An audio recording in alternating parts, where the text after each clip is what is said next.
Hello everyone, welcome to MPPSC self study channel.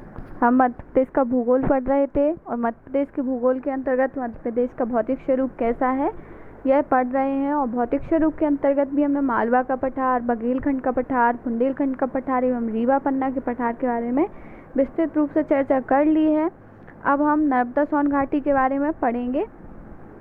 Narmada Son घाटी मध्य प्रदेश के मध्य में स्थित है तथा इसके उत्तर में विंध्याचल पर्वत श्रृंखला तथा दक्षिण में सतपुड़ा मैकाल श्रेणी स्थित है।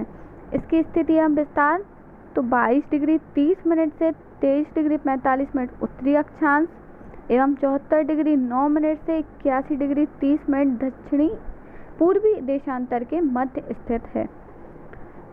निर्माण नर्मदा सोन घाटी के पश्चिमी भाग अर्थात इस वाले भाग का निर्माण दक्कन ट्रैप एवं ज्वालामुखी उद्गार से हुआ है, जबकि पूर्वी भाग का निर्माण गोंडवाना शैल समूह, विंध्याचल शैल समूह एवं धारवाड़ शैल समूह के अपर्दन से हुआ है।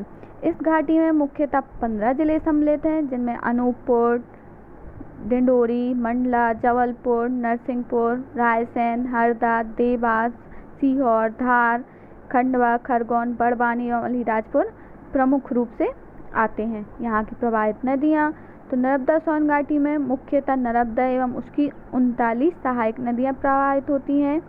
नर्मदा नदी का उद्गम अमरकंटक से होता है। यह मध्य प्रदेश की सबसे बड़ी नदी है तथा यह पूर्व से पश्चिम की ओर प्रवाहित होती है और अरब सागर में जाके खंबात की खाड़ी में गिरती है। नर्मदा नदी की लंबाई 1312 किलोमीटर है। साथ ही इसे मध्य प्रदेश की जीवन रेखा भी कहा जाता है। यहाँ इसके अलावा सोन नदी का उद्गम भी अमरकंटक से होता है तथा यह उत्तर की ओर प्रभावित होते हुए बिहार में गंगा नदी में मिल जाती है।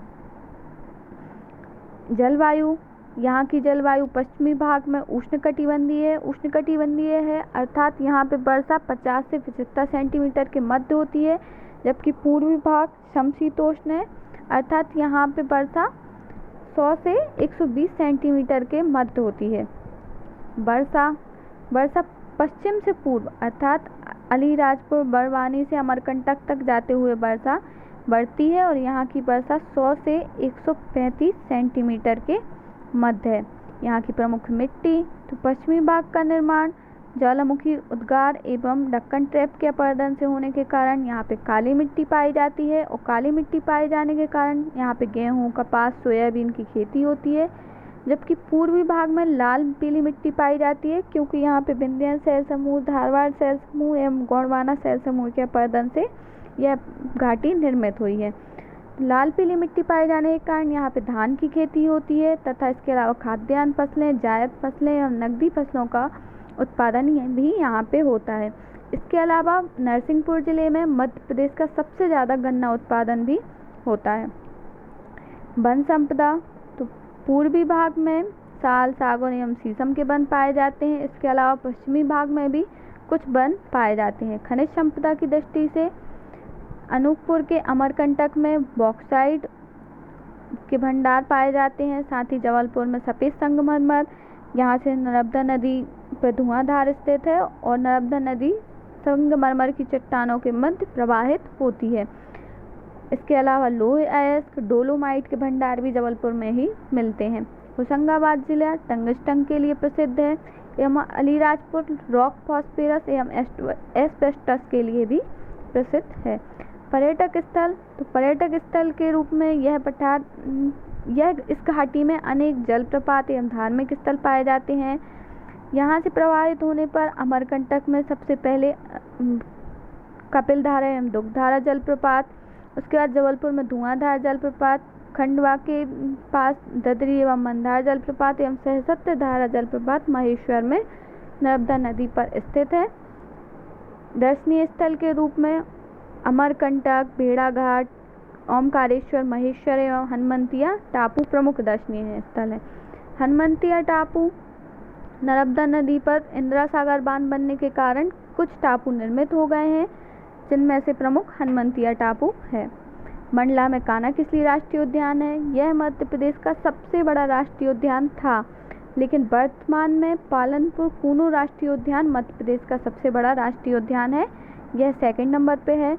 डिंडोरी में जीवाश्म राष्ट्रीय उद्यान है। जीवाश्म राष्ट्रीय उद्यान से तात्पर्य फॉसिल्स, मतलब जो जीव विलुप्त हो गए हैं उनके यहाँ पे फॉसिल्स रखे हुए हैं। इसके अलावा होशंगाबाद में बोरी वन्य जीव अभ्यारण्य भी है। इस पठार का औद्योगिक विकास देखें हम तो यह क्षेत्र औद्योगिक विकास में काफ़ी पिछड़ा हुआ है। फिर भी प्रदेश के गठन से पूर्व जबलपुर में रक्षा उपकरण संबंधी इकाइयाँ स्थापित की गई थी, जैसे government ordnance factory, gun carriage factory, heavy vehicle factory. इन सभी फैक्ट्रियों में आर्मी मतलब मिलिट्री से संबंधित उपकरण एवं वाहन बनाए जाते हैं। इसके अलावा जबलपुर में ही टेलीफोन एवं टेलीग्राम वर्कशॉप भी स्थापित है।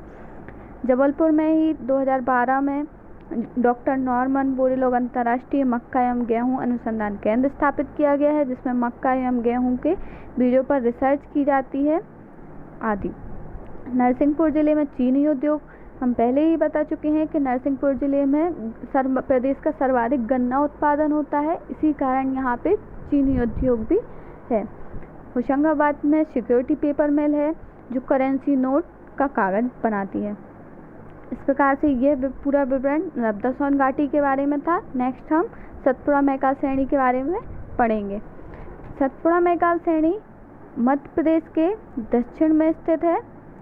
साथ ही यह नर्मदा सोन घाटी के समानांतर, अर्थात जैसी नर्मदा सोन घाटी बनी हुई है उसके समानांतर पे ही उसके दक्षिण में सतपुड़ा मैकाल श्रेणी स्थित है। इसका स्थिति एवं विस्तार तो 21 डिग्री 6 मिनट से 23 डिग्री 10 मिनट उत्तरी अक्षांश तथा 74 डिग्री 31 मिनट से 81 डिग्री 30 मिनट पूर्वी देशांतर के मध्य स्थित है। इसका क्षेत्रफल 34,000 वर्ग किलोमीटर है, जो मध्य प्रदेश के 11% है।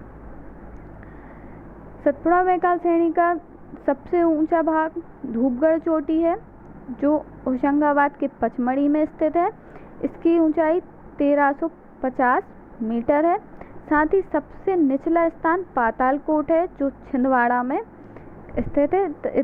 छिंदवाड़ा में स्थित है और यहाँ पे भारिया जनजाति निवास करती है और इन भारिया जनजातियों को जंगलियों का भी जंगली कहा जाता है। निर्माण तो इस श्रेणी का पूर्वी भाग विंध्यन शैल समूह, पूर्वी भाग अर्थात ये वाला भाग विंध्यन शैल समूह एवं गोंडवाना शैल समूह एवं धारवाड़ शैल समूह के अपरदन से निर्मित हुआ है, जबकि पश्चिमी भाग ये वाला पार्ट ज्वालामुखी उद्वेदन क्रिया एवं दक्कन ट्रैप के अपरदन से निर्मित हुआ है। यहाँ की प्रमुख चोटियाँ तो धूपगढ़ चोटी, रीछगढ़ चोटी, चौरागढ़ चोटी यहाँ की प्रमुख चोटियाँ हैं। सतपुड़ा मैकाल श्रेणी गुजरात के राजपीपलिया से शुरू होकर बड़वानी की अखरानी श्रेणी, बुरहानपुर के असीरगढ़ की पहाड़ियाँ, बुरहानपुर के दर्रे तथा पश्चिमी सतपुड़ा में होशंगाबाद, हरदा, बैतूल, छिंदवाड़ा, सिवनी तक एवं पूर्वी सतपुड़ा के रूप में बालाघाट, मंडला, डिंडोरी एवं अनूपपुर तक पूर्णतः एवं आंशिक रूप से फैली हुई है। सम्मिलित जिले सतपुड़ा मैकाल श्रेणी के अंतर्गत बड़वानी, बुरहानपुर, होशंगाबाद, हरदा, बैतूल, छिंदवाड़ा, सिवनी एवं बालाघाट यहाँ के प्रमुख जिले हैं। प्रवाहित नदियाँ सतपुड़ा मैकाल श्रेणी में प्रमुख नदियों में ताप्ती, बैनगंगा, बरधा, पेंच, कान्हन आदि नदियाँ यहाँ प्रभावित होती हैं। ताप्ती नदी का उद्गम बैतूल की मुल्ताई तहसील से होता है, जबकि बैनगंगा नदी एवं बरधा नदी के संगम को प्राणहिता के नाम से भी जाना जाता है। जलवायु तो पश्चिमी भाग में जलवायु उष्णकटिबंधीय है, जबकि पूर्वी भाग में जलवायु समशीतोष्ण है। उष्णकटिबंधीय होने का तात्पर्य है कि यहाँ पे वर्षा अपेक्षाकृत कम होती है, जबकि पूर्वी भाग में वर्षा अपेक्षाकृत अधिक होती है। साथ ही यहाँ तापमान में भी अंतर पाया जाता है। वर्षा तो पूरब से पश्चिम की ओर, पश्चिम से पूर्व की ओर अर्थात इस साइड से इस साइड जाने पर वर्षा अधिक होती है तथा यहाँ पे सबसे अधिक वर्षा पचमढ़ी में होती है। मिट्टी पश्चिमी भाग की मिट्टी काली है, जबकि पूर्वी भाग की मिट्टी लाल पीली मिट्टी एवं मिश्रित मिट्टी है। प्रमुख फसलें काली मिट्टी होने के कारण यहाँ पे गेहूँ, कपास, सोयाबीन, लाल मिर्च का उत्पादन होता है, जबकि लाल पीली मिट्टी होने के कारण पूर्वी भाग में मुख्यतः धान की खेती होती है। वन संपदा सतपुड़ा मैकाल श्रेणी का पूर्वी भाग, ये वाला भाग साल, सागौन एवं शीशम के घने जंगलों के लिए जाना जाता है। इसके अलावा होशंगाबाद हरदा जिले में बोरी घाटी है जो वह सागौन के वन के लिए प्रसिद्ध है। खनिज संपदा के मामले में यह सब क्षेत्र सर्वाधिक समृद्ध है।